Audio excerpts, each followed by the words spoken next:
Hola, mi amigo querido. Mira, la semana que grabo este comentario ya murieron más de 500,000 de personas en el mundo consumidas por el coronavirus. Por donde quiera que mires, vas a encontrar miedo, temor, espanto. Millones de personas se preguntan hacia dónde va el mundo, qué sucede. Hay gente que no sabe en quién creer o qué creer. Y la Biblia dice que nosotros tenemos la palabra profética más segura. Por lo tanto, es nuestro deber compartir el mensaje de esperanza y consuelo al mundo. Porque te digo una cosa, es fácil decir que murieron más de 500,000 de personas, pero infelizmente las estadísticas no tienen rostro. Por cada persona que fallece hay familias tristes, desconsoladas, personas que a veces perdieron todo, perdieron al jefe de familia y no saben ahora qué hacer. Pero infelizmente esta vida y las adversidades que encontramos en el día a día parece que nos enseñan a ver a las personas como simples números. Y frecuentemente nuestro corazón se acostumbra con la tragedia y dejamos de ver a las personas como en realidad son, personas que sufren, lloran, se entristecen.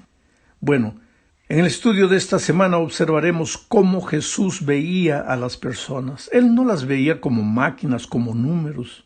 Él las veía como gente. Y quiera Dios que nosotros también aprendamos a verlas de ese modo al terminar y asimilar la lección de esta semana a nuestra propia experiencia. Para empezar, leamos Marcos 8, 22 al 26. El texto lo voy a leer comentando. Dice así: vino luego a Betsaida. Vino. Me gusta ese verbo. Vino. Jesús siempre está viniendo al corazón del ser humano y tocando la puerta. Un día Jesús dejó todo allá en el reino de los cielos y vino a esta tierra de miseria, de dolor, de pecado, trayéndonos la salvación. Y Él sigue viniendo. El texto dice: vino luego a Betsaida y le trajeron un ciego y le rogaron que le tocase. ¿Quiénes trajeron al ciego? ¿Quiénes rogaron a Jesús que tocase al enfermo? Los amigos del ciego. ¿Sabes que en la Biblia hay como unos 50 milagros, un poquito más? Y en la mitad de esa cantidad de milagros son personas. No es el propio enfermo, no es el propio ser humano que está viviendo problemas que va a Jesús. En la mitad de los milagros son personas que los llevan, familiares, amigos, gente que intercede por esa gente enferma, esa gente que necesita del toque divino. Y esto nos enseña la lección de que hay gente en este mundo que está muriendo, pero que necesita a alguien que la lleve a Jesús. Ese alguien eres tú que un día has recibido el maravilloso bálsamo del Evangelio. Sigo leyendo. Entonces, tomando la mano del ciego, le sacó fuera de la aldea y escupiendo en sus ojos le puso las manos encima y le preguntó si veía algo. El ciego, mirando, dijo: veo los hombres como árboles, pero los veo que andan. Aquí está la primera parte que quiero destacar de este texto. Cuando Jesús lo curó, le hizo una pregunta: ¿qué ves? Y el ciego dijo: veo a los hombres, pero los veo como árboles, pero árboles que andan. Esta es la primera visión que nosotros como seres humanos tenemos de las personas. Árboles sin vida, árboles que andan, que caminan, gente que se mueve de aquí para allá. Pero yo te desafío un día, párate en una esquina a las 6 de la tarde, cuando la gente está regresando para su casa, y observa los rostros. Hay gente triste, hay gente llorosa, hay gente preocupada, hay gente indiferente. Ahora trata de imaginar qué es lo que cada uno piensa, cuál es el drama que cada uno enfrenta. No los veas como árboles que caminan. Trata de verlos como seres humanos. Sigo leyendo el texto. Luego le puso otra vez las manos sobre los ojos y le hizo que mirase, y fue restablecido, y vio de lejos y claramente a todos, y lo envió a su casa. Interesante, cuando Dios llega a nosotros, cuando en la persona maravillosa de Jesucristo llega a nosotros para curarnos del pecado, nuestra primera percepción de la humanidad es árboles que caminan, árboles sin sueños, sin alegrías, sin tristezas. Pero cuando somos totalmente curados del pecado, empezamos a verlos como seres humanos que sufren. Y ahora viene la misión, porque el texto que acabo de leer termina diciendo: y lo envió a su casa. ¿Por qué a su casa? Porque el testimonio de un amigo, de un familiar, de un conocido, es más poderoso que el testimonio de un desconocido. Claro, si tienes la oportunidad de predicar el evangelio a desconocidos en la calle, tocar puertas, hazlo. No hay ningún problema en eso. Pero si quieres tener éxito, si no quieres que las personas te rechacen, te echen la puerta en la cara, busca a la gente que te conoce. Hazte amigo de las personas. Habla, testifica del amor de Cristo a tus vecinos, a tus compañeros de trabajo, de estudio, a tus familiares. Bueno, vamos a la segunda parte de este estudio. Aquí veremos la experiencia de la mujer samaritana. Para entender mejor lo que sucedió en este incidente, es necesario explicar que los samaritanos y los judíos no se podían ver. El problema no era tanto con los samaritanos. Para los judíos, los samaritanos históricamente era gente que no merecía la salvación. No sé si te acuerdas que un día los discípulos de Jesús le dijeron: ¿quieres que hagamos llover fuego del cielo para consumir a esta gente? Se refería a los samaritanos. En otra ocasión, los discípulos sacudieron el polvo de sus sandalias para no pisar más la tierra de los samaritanos. Entre ellos había una rivalidad religiosa histórica. En la opinión de los judíos, los samaritanos era gente que no merecía la salvación. Ahora, dicho esto, leamos el texto, Juan 4, 3 al 5. Salió de Judea. Nuevamente me impresiona el verbo salir. En el texto anterior que leí, comenté el verbo venir. Ahora encuentro aquí el verbo salir. Jesús tuvo que salir del cielo, venir a esta tierra para encontrarnos. Jesús, antes de irse, le dijo a sus discípulos: por tanto, id por todo el mundo, predicad el evangelio. Para ir tienes que salir. Y Jesús no predicó solo con la palabra, sino con su ejemplo. Él salió. Entonces el texto dice: salió de Judea y se fue otra vez a Galilea. Y le era necesario pasar por Samaria. Esto es interesante y te voy a explicar. Judea estaba localizada en el sur. Galilea estaba localizada en el norte. Para ir de Judea a Galilea había que pasar por Perea, que mayormente era desierto. En línea recta eran más o menos unas 20 kilómetros aproximadamente.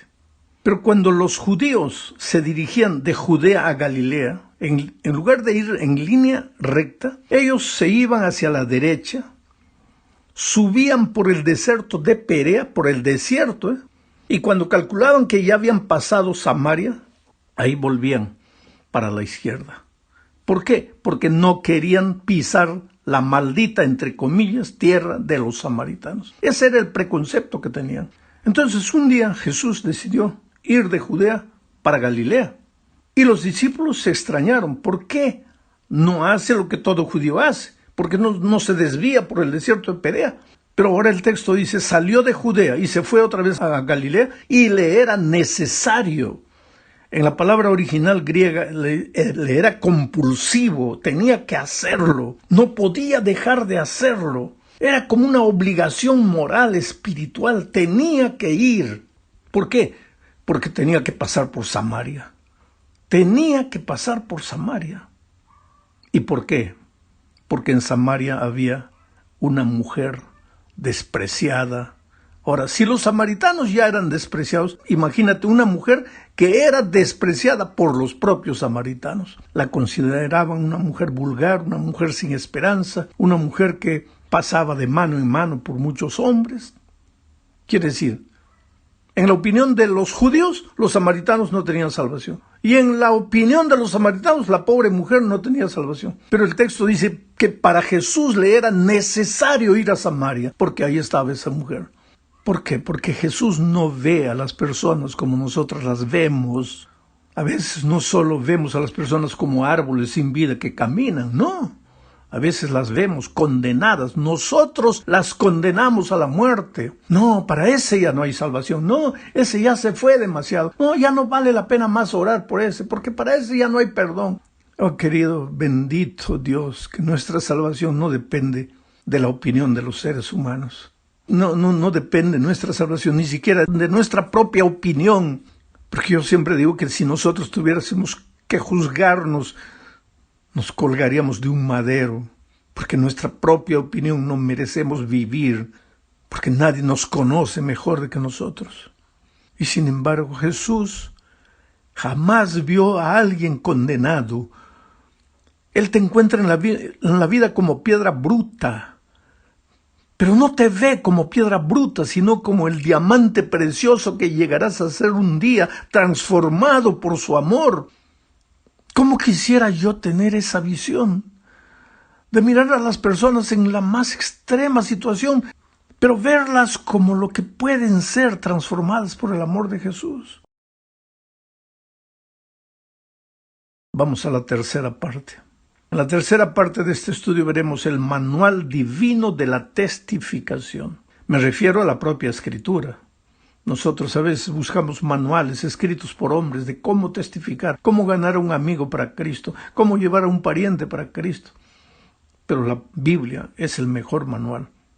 Vamos a leer Juan 1, 35 al 42 y voy a ir comentando. Dice, el siguiente día, me gusta esa frase, el siguiente día. Siempre hay un día siguiente. Si no has hecho lo que deberías hacer hasta hoy, hay un siguiente día para que hagas las cosas como deben ser. Si no has testificado todavía, hay un siguiente día para que testifiques. Si no les has hablado del amor de Cristo a tus amigos, a tus familiares, hay un siguiente día para que lo hagas.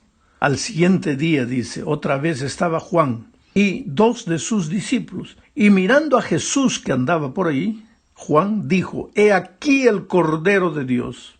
Le oyeron hablar los discípulos y siguieron a Jesús. Esto es interesante. Juan tenía que predicarles el Evangelio a sus discípulos. Y cuando vio a Jesús, no les habló de doctrina, no les habló de teoría, simplemente les apuntó a Jesús y les dijo, he ahí el Cordero de Dios que quita los pecados del mundo. Y cuando Juan levantó al Cordero, ¿cuál fue el resultado?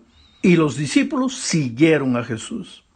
Cuando tú te encuentras con una persona y levantas primero los conceptos doctrinarios, puedes creer que vas a tener poco éxito en la comunicación del Evangelio. Pero si levantas al Cordero, a Jesucristo, ¿qué es lo que Jesús dijo? Si fuere yo levantado, a muchos atraeré a mí mismo. Entonces levanta al Cordero y verás que muchos seguirán al Señor Jesús. Ahora que le están siguiendo, mira lo que dice el texto. Jesús les dijo, ¿qué buscáis? Ellos le dijeron, Rabí, que traducido es maestro, ¿dónde moras? Una vez que las personas están siguiendo a Jesús, ahora vienen las inquietudes doctrinarias en el corazón del que sigue a Jesús. ¿Dónde vives? ¿Dónde moras? ¿Qué día quieres que guardemos? ¿Dónde quieres que nos congregamos? ¿Cómo quieres que te sirvamos? ¿Cómo quieres que te adoremos? Ahora viene el lugar de la enseñanza doctrinaria. Una vez que la persona le ha entregado el corazón a Jesucristo, ahora puedes enseñarle todo lo que la palabra de Dios dice. Entonces, sigo leyendo el texto. Les dijo, venid y ved. Fueron y vieron dónde moraba y se quedaron con él aquel día. Estaría forzando yo el texto bíblico si dijese, y permanecieron con él para siempre. Aquí está el secreto de la conservación. Mucha gente dice, ¿por qué la gente viene a la iglesia, se bautiza y pues se va? Es que vino atraído por cualquier cosa, pero menos por Jesús. Porque cuando las personas se enamoran de Jesús, le entregan la vida a Jesús, siguen a Jesús, después reciben la enseñanza doctrinaria, es seguro que se van a quedar con él para siempre. Sigo leyendo el texto, porque era como la hora 10. Ahora viene la dinámica de la testificación. Andrés, hermano de Simón Pedro, era uno de los que había oído a Juan y había seguido a Jesús. Este primero halló a su hermano Simón y le dijo, hemos hallado al Mesías, que traducido es el Cristo. Uno de esos discípulos que siguió a Jesús cuando Juan levantó al Cordero de Dios fue Andrés. Ahora que Andrés se convirtió, ¿qué es lo que hizo? Buscó a alguien inmediatamente para llevarlo a Jesús. Y ese alguien no fue un extraño, fue su hermano Pedro. Pedro era su hermano y compañero de trabajo, ambos eran pescadores. Y cuando llegó a Pedro no le habló de ningún concepto doctrinario. Le dijo, hemos hallado al Mesías. Aprendió de su maestro Juan, levantó al Cordero. ¿Y qué sucedió? Lo trajo a Jesús. Y mirándole Jesús dijo, tú eres Simón, hijo de Jonás, tú serás llamado Cefas, porque quiere decir Pedro. En una frase Jesús describe su pasado, su presente y su futuro. Tú eres Simón, yo sé quién eres tú. Hijo de Jonás, yo conozco tu pasado, pero tú serás llamado Pedro, yo conozco tu futuro.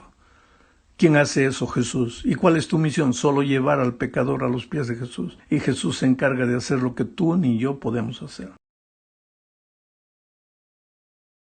En la cuarta parte hablemos de cómo lidiar con personas difíciles. Te digo una cosa, mira, no existen personas difíciles. Existen comunicadores inexperientes del Evangelio. Si quieres tener éxito en la comunicación del Evangelio, necesitas saber que los seres humanos son movidos a necesidad. Habla del amor de Cristo. Ahora, Jesucristo en el Sermón de la Montaña sabía que la humanidad se mueve a necesidad y comenzó hablando. Si quieres ser feliz, bienaventurado. Él dijo, bienaventurados los que quiere decir feliz, bienaventurado, feliz. ¿Quieres ser feliz? Entonces haz esto. ¿Quieres ser feliz? Haz esto. ¿Quieres ser feliz? Haz esto. ¿Acaso Jesús estaba predicando un sermón emocional? No. Él conocía al ser humano. El ser humano se mueve a necesidad. Entonces, no llegues a una persona, especialmente si es una persona desconocida, hablándole de conceptos doctrinarios. Llega hablando de Jesucristo. Todos los seres humanos tienen el alma vacía. Todos cargan el complejo de la culpa. Cuando encuentran que hay un Jesús maravilloso que los puede perdonar, que los puede llenar por dentro, esa persona va a seguir a Jesús. Te cuento una experiencia. Yo llegué al aeropuerto de Lima una vez y la persona que me iba a esperar no estaba, entonces esperé como media hora. Yo no tenía el celular de allá de Lima, no podía comunicarme con nadie. Entonces decidí agarrar un taxi e ir para el hotel. Cuando entré al taxi, el hombre me comenzó a preguntar, el chofer del taxi, el conductor, ¿quién eres? ¿De dónde vienes? ¿Qué haces? Y eso, ¿qué? Yo me di cuenta que esta persona me conocía. No quise decir nada, pero por las preguntas que me hacía, y comenzó a entrar al terreno de la religión, y me comenzó a decir que él no apreciaba a los evangélicos, que los evangélicos eran la peor gente que había porque se consideraban dueños de la verdad, pensaban que solo ellos tenían la razón, y etc. Y yo callado. Y seguía hablando. Él hablaba más, yo escuchaba, pero él golpeaba a la iglesia. Y de repente mencionó a la iglesia adventista y la comenzó a golpear, ¿sabes? Porque son radicales, porque el sábado no pueden ni respirar, porque esto, porque aquello. De repente me comenzó a preguntar de otras iglesias. Y yo sentía que él quería que yo hablara mal de otras iglesias. Y pues yo, por naturaleza y por lo que encuentro en la palabra de Dios, yo no trato de hablar mal de nadie. Presento la verdad como la palabra de Dios dice, pero no ataco a nadie, no golpeo a nadie, no ofendo a nadie, porque lo mínimo que yo aprendí de Jesús es a tratar a las personas con dignidad, con amor, con cariño, con paciencia. Pero esta persona me quería sacar, ¿sabe?, palabras ofensivas para otras iglesias. Y de repente yo le comencé a hablar del amor de Jesús, de la soledad del ser humano. Le dije, mira, tú como conductor de taxi debe haber momentos en que te sientes solo. A veces no tienes mucho trabajo, pero necesitas dinero. Yo creo que debes volver frustrado para la casa. Y en ese momento deberías acordarte que tienes un amigo maravilloso que Jesús conoce tu historia, conoce tu pasado. Y de repente el hombre comenzó a emocionarse. Yo le seguía hablando. Y él se emocionaba cada vez más. Y de repente me dijo, yo te conozco. Le dije, ¿quién soy? Tú eres el pastor Bullón. Tú eres el pastor de la iglesia de mi hija. Mi hija es adventista. Pero yo creo que tú eres de otra iglesia, porque mi hija solo me golpea a mí, a mi religión. Pero tú no. Tú hablas de otra manera. Tú hablas del amor de Jesús. Yo traté de provocarte para que atacases mi iglesia y tú no lo hiciste. ¿Cómo puedes ser pastor de mi hija? Ahí yo me di cuenta de una cosa. No es que esa chica, la hija de ese conductor de taxi, fuese mala. No. Era una chica sincera y con toda sinceridad conoció la verdad, conoció el mensaje, conoció la doctrina. Llegó a la casa y comenzó a atacar la religión de los papás. Y con eso solo creó un muro que ahora ya no se podía trasponer. Y yo fui hablando, cuando llegamos a la puerta del hotel. Yo te digo una cosa, si hubiera habido agua ahí, yo lo hubiera bautizado, porque ese hombre estaba ya listo a entregar su vida a Jesús. Entonces, querido, yo le pedí a ese hombre el teléfono de su hija. Y después llamé a la hija y le dije, mira, yo te felicito. Me contó, había conocido el Evangelio hace un año, el mensaje hace un año. El primer libro adventista que había leído, El conflicto de los siglos. Y con eso llegó a la casa y comenzó a apalear a los papás por causa de la religión. Y pues solo creó un obstáculo. Entonces le dije a ella, mira, cambia de actitud. Ama a tus papás. Respeta, ellos son sinceros en lo que creen. Le conté lo que conversé con él a lo largo del viaje. Y pues después salí del Perú, no tuve más noticias. Pero yo supongo que esa persona era tan sincera, ese conductor de taxi, tan sincero y tan bueno, que con toda seguridad lo vamos a ver en el reino de Dios. Quiere decir, hay mucha cosa que necesitamos aprender. Al final de nuestro estudio esta semana, y ya me prolongué demasiado, nos enseña la lección que debemos aprovechar cualquier oportunidad para predicar. Por ejemplo, el eunuco estaba viajando, leyendo la Biblia, tenía inquietudes espirituales. Dios mandó a Felipe. Felipe comenzó haciéndole una pregunta, ¿entiendes lo que lees? Y a partir de ahí le comenzó a hablar del Señor Jesucristo. Y entonces cuando llegaron a un lugar donde había agua, lo bautizó. Esa puede ser tu experiencia, querido. Mira a las personas como seres humanos que buscan llenar el vacío del corazón. Ama a esas personas. No las mires como números, como gente que se mueve, árboles que se mueven. No, míralos como seres humanos. Que Dios te bendiga ricamente.